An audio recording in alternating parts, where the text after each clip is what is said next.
qaranglar, men sizga zo'r narsani hozir ko'rsataman. Hozir men Londonni markaziy ko'chalardan bittasida yuribman. O'zi aslida bunaqa ko'chalar juda ham ko'p. Hop.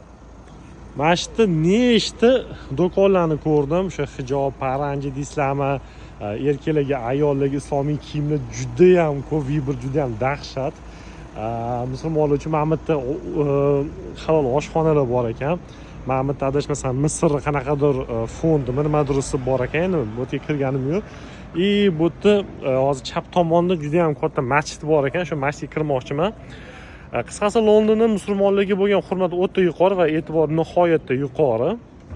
Obro'si baland, chunki hamma halol, pokiza, yaxshi hayot kechirgani uchun hattoki juda ham ko'pchilik islom dinini qabul qilgan.